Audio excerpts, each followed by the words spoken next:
पिताजी ठानल प्रण कठोर, भय गेला चाहु दिशा सोर।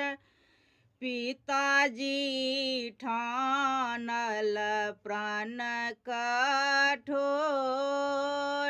भय गेला चाहु दिशा सोर।